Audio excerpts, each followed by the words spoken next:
নেইমারদের বিদায়, তবে কি বিশ্বকাপ দলে ফেরার স্বপ্নে হোঁচট খেলেন তিনি?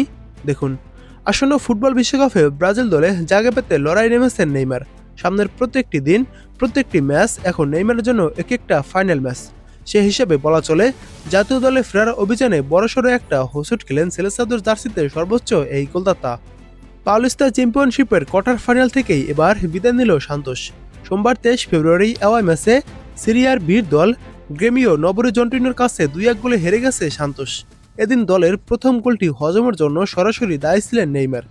বিরতির ঠিক আগে নেইমার রক্ষণভাগে বল হারালে রোমেলু গোল করে দলকে এগিয়ে দেন।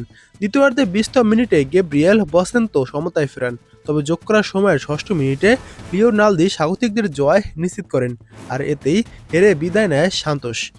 যদিও সান্তোস বল দখলে এগিয়ে ছিল, নবরিজন্টিনো ঘরের মাঠে তাদের শতভাগ জোয়ার রেকর্ড ধরে রেখেছে। 5 ম্যাচের সবকটিতেই জিতেছে এই মৌসুমে চমক দেখানো এই দলটি।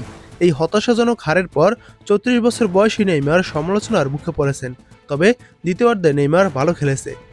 নেইমার শেষ পর্যন্ত 90 মিনিট খেলে 3টি শট নিয়েছেন, কোনো গোল বা অ্যাসিস্ট পাননি। এই ম্যাচে সান্তোস 11টি শট নিয়েছেন, তার ভিতর শট অন টার্গেটে ছিল মাত্র 3টি, এবং নবরিজন্টিনো 17টি শট নিয়ে 6টি শট অন টার্গেটে থাকে।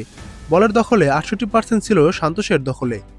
মাত্র 32% বল পজিশন দখলে রেখে নবরিজন্টিনো জয় ছিনিয়ে নেয়।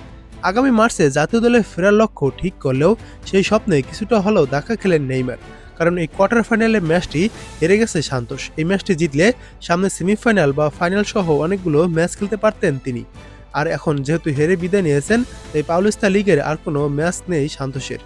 এদিকে ব্রাজিলের কোচ কার্লো আনচেলত্তি সোজাসুজি জানিয়ে দিয়েছেন, নামের ভারে দলে জায়গা মিলবে না। চোটমুক্ত হয়ে পারফর্ম করেই দলে ফিরতে হবে নেইমারকে। পাউলিস্তার পারফরমেন্স সেই সম্ভাবনা আরও ধূসর করে তুলল নেইমারের। মার্চের 15 তারিখ ব্রাজিল দল ঘোষণা করবে। তার আগে নেইমার সান্তোসের হয়ে মাত্র 2টি ম্যাচ খেলতে পারবেন।